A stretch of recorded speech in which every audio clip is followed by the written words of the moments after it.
பெருமைமிகு ஓமலூர் பாத்திமா மகளிர் மேல்நிலைப் பள்ளியினுடைய மதிப்புறு தலைமை ஆசிரியை அருட்சகோதரி தேம்பாவணி அவர்களே, உதவி தலைமை ஆசிரியை அவர்களே, அருள் சகோதரிகளே, ஆசிரிய பெருமக்களே, மாணவ கண்மணிகளே, உங்கள் அனைவருக்கும் முதலில் கிறிஸ்து பிறப்பு பெருவிழா நல்வாழ்த்துக்களை அன்போடு தெரிவித்துக் கொள்கிறேன். Happy Christmas all of you.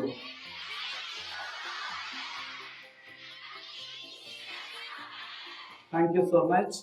உலகமெங்கும் கிறிஸ்மஸ் விழா சிறப்பாக கொண்டாடிட்டு இருக்கிறாங்க. எல்லாரும் கொண்டாடுறாங்க, உலகம் முழுசும். எல்லா மதங்களும் கடவுள் அவதரித்த பல்வேறு வரலாற்று நிகழ்வுகளை, கதைகளை எல்லாம் சொல்லி காட்டிக் கொண்டு இருக்கின்றன. எல்லா மதத்திலையும் கடவுள் அவதரிக்கிறார். ஆனால் இந்த கிறிஸ்துவ மதத்திலே கடவுள் அவதாரம் எடுக்கவில்லை, மாறாக உண்மையிலே மனிதராக பிறந்தார். எத்தனையோ கடவுளர்கள் கதைகளிலே, நிகழ்வுகளிலே கடவுள் அவதாரங்கள் எடுப்பார்கள். கொஞ்ச நேரம் மனுஷனா இருப்பாங்க, திரும்ப கடவுளா மாறிடுவாங்க. ஆனா இயேசு பெருமான் அப்படி அல்ல. உண்மையிலுமே நமக்காக மனிதராக பிறந்து இன்றும் கடவுளும் மனிதருமாக இருப்பதால் தான் உலகம் முழுவதும் இந்த கடவுளை வித்தியாசமாக பார்த்து கொண்டாடி கொண்டிருக்கிறது. இந்த நேரத்துல கிறிஸ்மஸ் அப்படின்னாலே நம்ம எல்லாருடைய எண்ணத்திலும் பல்வேறு விதமான அடையாளங்களை பார்ப்போம். என்னென்ன அடையாளங்கள் உங்களுக்கு தெரிஞ்ச அடையாளங்கள்லாம் சொல்லுங்க. கிறிஸ்மஸ் டைம்ல என்னென்னலாம் பார்ப்போம் நம்ம? ஸ்டார், அப்புறம் கேக்கு, அப்புறம் அது ரொம்ப முக்கியம், கேக்கு. ஆமா ஆமா. கிறிஸ்மஸ் தாத்தா, சாண்டா கிளாஸ், அப்புறம் கிறிஸ்மஸ் ட்ரீ, அப்புறம் லீவா, கிஃப்டா. கேக்குக்கும் கிஃப்ட்டுக்கும் சவுண்ட் பயங்கரமா இருக்குது பாருங்க. பல்வேறு விதமான அடையாளங்கள் இருக்கிறது. ஆனால் என்னை கவர்ந்த, உங்களை கவரப்போகிற ஒரு அருமையான அடையாளம் இந்த கிறிஸ்மஸ் ட்ரீ. அதுக்குதான் அவ்வளவு பெரிய செட்டப். இந்த கிறிஸ்மஸ் ட்ரீல என்ன ஃபாதர் அப்படி இருக்கு? எப்படி இந்த கிறிஸ்மஸ் ட்ரீ கிறிஸ்மஸ் காலகட்டத்திலே இன்று உலகமெங்கும் எல்லாரும் பிரசித்தி பெற்ற நிகழ்வுகளிலே, கிறிஸ்மஸ் விழாக்களிலே இந்த மரம் இடம்பெறுகிறது என்றால் இதனுடைய வரலாறு கொஞ்சம் நமக்கு தெரிந்து வைத்திருக்க வேண்டும். கிறிஸ்மஸ் ட்ரீ முறை 16ஆம் நூற்றாண்டுல தான் வந்தது. அதுவும் குறிப்பா கதைகளாக சொல்லுவார்கள். மார்ட்டின் லூத்தர் ஒரு முறை கிறிஸ்மஸ் டெக்கரேஷன் பண்ணணும்ட்டு யோசிச்சுட்டே வந்தப்ப அவருடைய வீடுகள் பக்கத்துல ஜெர்மன் நாட்டுல ஸ்டார்ஸ் எல்லாம் பாக்குறார். அந்த மரங்கள் மத்தியில பின்னாடி ஸ்டார்ஸ் எல்லாம் ஜொலிக்கிறத பார்த்த உடனே அது ரொம்ப அழகா இருக்கிறத பார்த்துட்டு, அப்படி ஒரு மரத்திலே அதே போல ஸ்டார்ஸ் எல்லாம் வைத்து, விளக்குகளை எல்லாம் வைத்து ஜோடனை செய்ய வேண்டும் என்ற எண்ணத்தில் வந்தது என்று சொல்லுவாங்க.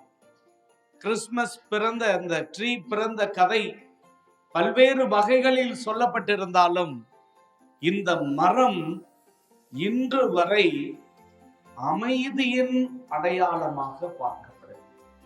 It's a symbol of peace. Christmas டைம்ல இந்த அமைதிங்கிற வார்த்தை நம் எல்லாருடைய உள்ளத்தை ஆள வேண்டும். அதற்கு அடிப்படை காரணம் என்ன தெரியுமா? பைபிள் வச்சிருக்கோம், பார்த்திருப்பீங்க இல்லையா? பைபிள்ல ஒரு புத்தகம் இருந்தது, எசையா புத்தகம். அந்த புத்தகத்திலே எசையா இறைவாக்கினர் என்பவர் இயேசுவினுடைய வருகையை பற்றி முன்னறிவிக்கிற போது என்ன சொல்லுவார் என்றால், இப்படி ஒருவர் பிறப்பார், மீட்பர் என்று சொல்லுகிற அவர் அமைதியின் அரசனாக இருப்பார் என்று எழுதியிருக்கிறார். இயேசு பிறப்பதற்கு பல நூற்றாண்டுகளுக்கு முன்பே அவர் அப்படி ஒரு குறிப்பை எழுதி வைக்கிறார். He will be a prince of peace. Isaiah புத்தகம் 9:6 நம்ம வாசிக்கிறோம். அதே போல இயேசு பிறந்தப்ப நம்ம எல்லாம் பார்த்திருக்கோம், நிறைய நாடகங்கள்ல பார்ப்போம். இடையர்களுக்கு யார் வந்து அறிவித்தார்?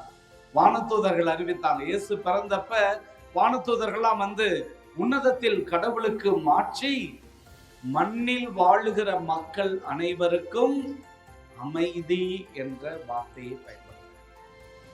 மற்ற சிம்பல்களை விட இந்த மரம் உண்மையிலுமே சைலண்டா இருக்கு. ஒரு அமைதியை தன்னகத்திலே மரங்கள் வெளிப்படுத்தி கொண்டே இருக்கின்றன நமது வாழ்வில். இந்த ட்ரீ பிற்காலத்துல குறிப்பா 1914ஆம் ஆண்டு டிசம்பர் மாதத்துல என்ன நடந்தது உலகத்துல யாராவது சொல்ல முடியுமா? முதல் உலக போர் நடந்தது. முதல் உலக போர் எப்ப தொடங்கினது தெரியுமா? ஜூலை மாதம் 28ஆம் நாள் 1914ஆம் ஆண்டு. எப்ப முடிந்தது தெரியுமா? வரலாறுல உங்களுக்கு எல்லாம் 101 மார்க். அதனால மேக்ஸ்ல குறைச்சிடுவேன், டேட் கரெக்டா சொல்லணும். நவம்பர் மாதம் 11ஆம் தேதி 1918 தான் முடிஞ்சது. இந்த சண்டை மிகப்பெரிய ஒரு சண்டையாக இருந்த தருணத்துல அந்த 1914ஆம் ஆண்டு வருஷம் டிசம்பர் மாசம் ஒரு பக்கம் ஜெர்மன் படைகள் எல்லாம், அதுவும் வந்து பதுங்கு குழிகள் வைத்து போரிடுவாங்க. குழிப்பறிச்சு போரிடு முத்தி, நம்மலாம் சும்மா செம்மையா செய்வோம் இல்லையா? குழிப்பறிச்சு போரிடு முத்தி. ஒரு பக்கம் ஜெர்மன் நாடு, இன்னொரு பக்கம் பிரிட்டனும் பிரான்சும் சண்டை போடுற டைம். எப்ப ஆரம்பிச்சது? ஜூலை மாசம். July, August, September, October, November, 5 மாதங்களுக்கு மேலாக சண்டை நீடித்து கொண்டே இருக்கிறது. டிசம்பர் வந்த உடனே எல்லாருமே யோசிக்கிறாங்க. 2 பக்கமும் கிறிஸ்தவர்கள் இருக்கிறார்கள், ஒரு பக்கம் யூதர்கள் இருக்கிறார்கள், அவர்களிலும் கிறிஸ்தவர்கள் இருக்கிறார்கள். அவங்களுக்குள்ள யோசிக்கிறாங்க, இந்த டிசம்பர் மாசமும் சண்டை போடணுமா நம்ம? உடனே வீரர்கள் முடிவு செய்து கொஞ்ச நாள் போரை ஒத்தி வைக்கலாம் என்பதற்காக அந்த பதுங்கு குழிகள், ட்ரெஞ்ச் வார்ஃபேர் என்று சொல்லுவார்கள், அந்த ட்ரெஞ்ச் வார்ஃபேர், ட்ரெஞ்ச்னா அந்த பதுங்கு குழி, அந்த குழிகளுக்கு மேலே ஜெர்மன் படை வீரர்கள் தங்கள் நாட்டில் அப்போது ஒவ்வொரு கிறிஸ்துமஸ் விழாவிலும் வைக்கிற இந்த மரத்தை துப்பாக்கிகளுக்கு பதிலாக அந்த குழிகளுக்கு மேலே வைத்தார்கள். குழிகளில் பதுங்கிக் கொண்டு துப்பாக்கிகளை காட்ட வேண்டிய வீரர்கள் முதலாக, இது டிசம்பர் மாதம், இந்த மாதம் கிறிஸ்து பிறப்பினுடைய மாதம், அமைதியை அறிவிக்கிற இந்த மாதத்திலே துப்பாக்கிகள் வைக்கக்கூடாது என்பதற்காக அவர்கள் இந்த கிறிஸ்துமஸ் ட்ரீயை வச்சாங்க. கிறிஸ்துமஸ் அந்த ட்ரெஞ்ச் வார்ஃபேர் மிக பிரசித்தி பெற்றது. இவங்களும் என்ன பண்ணாங்க பதிலுக்கு, அடடா இது போருக்கான அறிகுறி அல்ல, இது அமைதிக்கான அறிகுறி. எப்படி வருது பாருங்க. உடனே பிரான்ஸ்ல இருக்கிற வீரர்களும் துப்பாக்கிகளை கீழே போட்டு தங்கள்கிட்ட இருந்த உணவுகளை பகிர்ந்து கொண்டார்கள். சிகரெட்டை கூட பகிர்ந்துக்கிட்டாங்களாம். ஏன்னா வார்ஃபேர்ல கஷ்டம். தங்களிடம் இருக்கிற அன்பை, தங்களிடம் இருக்கிற உணவுகளை, தங்களிடம் இருக்கிற உடைகளை பகிர்ந்து கொண்டார்கள்.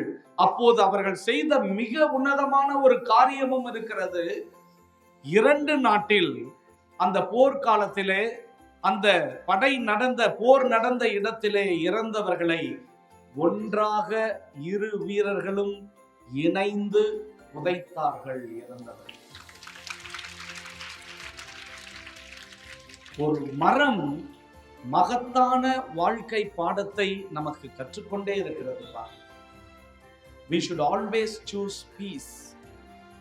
கோபம் வரத்தான் செய்யும். உண்மையிலே ஆதங்கங்கள் நம்மில் அதிகரிக்கலாம், பிரச்சனைகள் என்பது இருக்கலாம். ஆனால் நாம் எப்போதும் தீர்வை தேட வேண்டும். ஆங்கிலத்திலே மிக அழகாக சொல்லுவார்கள், if you are not part of the solution, you are automatically part of the problem. நீ தீர்வின் ஒரு பகுதியில் இல்லை என்றால் நீ பிரச்சனையின் ஒரு பகுதியில் நிற்கிறாய். தீர்வை தேடுதல் என்பது அமைதியை தேர்ந்தெடுப்பது. கிறிஸ்துமஸ் மரம் நமக்கு எவ்வளவு அழகாக சுட்டி காட்டுகிறது. பின்னாளில் நார்வே 1947ஆம் ஆண்டிலிருந்து இன்று வரை இன்று வரை லண்டனுக்கு, யூகேவுக்கு கிறிஸ்துமஸ் ட்ரீயை தான் கொடுக்கிறாங்க. இந்த போரின் போது நீங்கள் உதவி செய்தீர்கள், இனி போர் வேண்டாம், அமைதி போதும் என்கிற மானுட கருத்தை வலியுறுத்தி ஒவ்வொரு ஆண்டும் நார்வே நாட்டினர் இந்த நாட்டிற்கு ஒரு கிறிஸ்துமஸ் ட்ரீயை வழங்கி கொண்டிருக்கிறார்கள். அதே போல வத்திக்கான்ல பாத்தீங்கன்னா பெரிய ட்ரீ அந்த பீட்டர் ஸ்கொயர்ல வைக்கிறாங்க, ஒவ்வொரு வருஷமும் வைக்கிறாங்க. அதுக்கு கீழே என்ன எழுதியிருப்பாங்க தெரியுங்களா? என்ன எழுதியிருப்பாங்க தெரியுங்களா? உலகத்தில் அமைதி நிலவுவதற்காக. இதெல்லாம் எழுதுவாங்க. நான் இதை படிச்ச பிறகு யோசிச்சு பார்த்தேன், நம்ம ஊர்ல இந்த மாதிரி ஏதாவது ஒரு ட்ரீ இருக்கா அப்படின்னு யோசிச்சு பார்த்தேன். வாழை மரத்துக்கிட்ட போய் கேட்டேன், அது சொன்னிச்சு இல்ல இது எங்க வகையறா இல்லைன்றுச்சு. தென்னை மரத்துக்கிட்ட போய் நீர் கிறிஸ்துமஸ் ட்ரீயானா அது இல்லைன்றுச்சு. வேப்ப மரத்துக்கிட்ட போனேன், அதுவும் இல்ல நாங்களாம் இல்லைன்னுச்சு. சரி, கிறிஸ்துமஸ் ட்ரீ மாதிரி என்ன ட்ரீயை சொல்லலாம்? ஒரு அருமையான ட்ரீ இருக்கு. இது நம்ம ஊர் ட்ரீயா? கிறிஸ்துமஸ் ட்ரீ மாதிரி நம்ம ஊர்ல ஒரு ட்ரீயை சொல்லலாம். அசோக மரம். பார்த்திருக்கீங்களா? ஏறக்குறைய இந்த ட்ரீ மாதிரியே இருக்கும் பாருங்க, அசோக மரம். இந்த அசோக மரத்திற்கும் கிறிஸ்துமஸ் ட்ரீக்கும் ஒரு அருமையான தொடர்பு இருக்குது. அசோக மரத்துக்கும் எந்த மரத்துக்கும்? கிறிஸ்துமஸ் மரத்துக்கும் ஒரு அருமையான தொடர்பு இருக்கிறது. ராமாயணம் படிச்சீங்கன்னா அழகா அதை எழுதிய யார் எழுதினார்? ராமாயணம் தமிழ்லையும் 101 மார்க்கு கம்பர் எழுதினார் இல்லையா? அவர் எழுதுறப்ப சீதைய போயிட்டு அந்த எந்த இடத்துல வச்சிருப்பார்? இலங்கையில எங்க வைக்கிறார்? சவுண்ட் பத்தல, அசோகவனத்துல வைக்கிறார். ஃபர்ஸ்ட் அவர் அப்படி வைக்கல, இலங்கையில சீதையை கொண்டு போய் வைக்கணும், அவங்களை எந்த இடத்துல வைக்கிறதுன்னு கம்பர் யோசிச்சார். கம்பர் யோசிச்சு பாக்குறப்ப எதுல வைக்கிறது? ஆட்கள் இருக்கிற இடத்துல வைக்க கூடாது, வைத்தா உலகம் தப்பாக பேசும். விலங்குகள் இருக்கிற இடத்தோடு, விலங்குகளோடு சீதையை காட்டலாமா காட்சியிலே? அதையும் ஒருவேளை ஏதோ ஒரு நிலைப்புள்ளியில் இந்த உலகம் தப்பாக பேசக்கூடும். பிறகு என்ன செய்யலாம்? மரங்களை வைக்கலாம் அப்படின்னு யோசிச்ச கம்பர் அசோக மரத்தை யோசித்து சீதை இருக்கிற இடத்துல அசோக மரத்தை வைத்து கம்பர் சொன்னார், சீதையின் துன்பத்தை அசோக மரம் போக்கியது.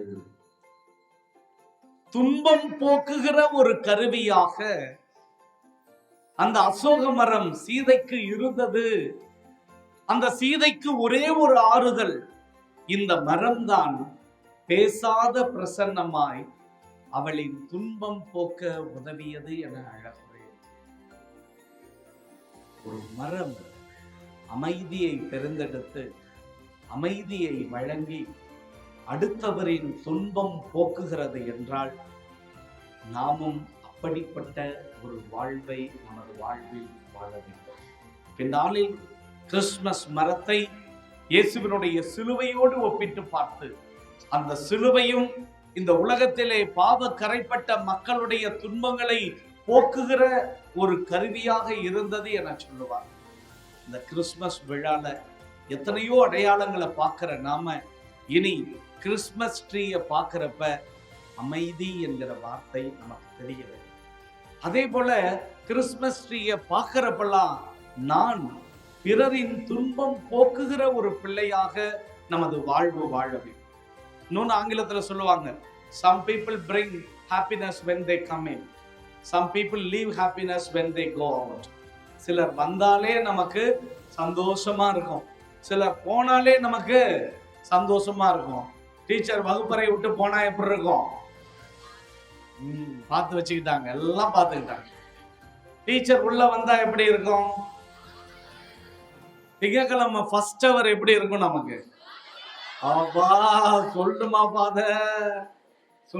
பாதர் அந்த சோகத்தை. எந்த அசோக மரத்தை வச்சாலும் எங்க துன்பம் போகாது பாதர். வெள்ளிக்கிழமை கடைசி பீரியட் எப்படி இருக்கும்? மேத்ஸ் எக்ஸாம் கொஸ்டின் பேப்பர் வாங்கினா எப்படி இருக்கும்? சோசியல் சயின்ஸ் கொஸ்டின் பேப்பர் வாங்கினா எப்படி இருக்கும்? டஃப்பா இருந்தா கூட அப்படியே கெத்தா உட்காந்து எழுதுவாங்க. சனிய என்னையோட முடிச்சதெல்லாம் அதானே. ஏதோ ஒரு விதத்துல அவரவர்கள் நிலையில நமது துன்பங்களை போக்கிக் கொண்டே இருக்கிற இந்த மரத்திடமிருந்து ஒரு மானுட பண்பு இருக்கிறது. அமைதி பேணுவதற்காகவும் துன்பங்கள் முடிச்சுகளை எல்லாம் அவிழ்த்து விடுகிற பிரசன்னம் கொண்டவர்களாக நம்ம இருக்கணும். எப்பயுமே இன்னைக்கு மட்டும் இல்ல, இன்னும் ஒரு 10 வருஷம் கழிச்சு நீங்கெல்லாம் மிகப்பெரிய ஒரு அதிகாரிகளாக, மிகப்பெரிய ஒரு அரசு வேலையிலோ அல்லது தனியார் துறையிலோ அல்லது சொந்த தொழிலிலோ நீங்கள் எல்லாம் வளர்ந்து நிற்கிற போதெல்லாம் உங்கள் மனதில் இன்று நீங்கள் பதித்துக் கொள்ள வேண்டிய ஒரு வைர வாக்கியம், நான் பிறரின் துன்பங்களை போக்குபவனாக இருப்பேன். என் பிரசன்னம் பிறரை மகிழ்ச்சிப்படுத்த வேண்டும். என் பிரசன்னம் பிறருக்கு நல்லது செய்ய வேண்டும். என் பிரசன்னம் அமைதியை தேர்ந்தெடுக்க வேண்டும். நான் அமைதியை தேர்ந்தெடுப்பேன். நான் துன்பம் போக்குவேன். துன்பம் போக்க மரம் பேசவில்லை, வெறும் பிரசன்னத்தால் அந்த துன்பத்தை போக்கியது.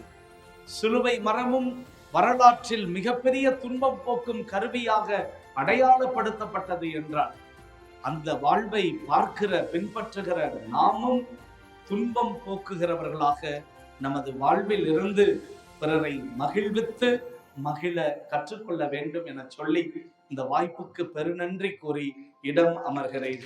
மீண்டும் உங்கள் அனைவருக்கும் கிறிஸ்து பிறப்பு மற்றும் புத்தாண்டு நல் வாழ்த்துக்களை அன்போடு தெரிவித்துக் கொள்கிறேன். Happy Christmas, happy new year.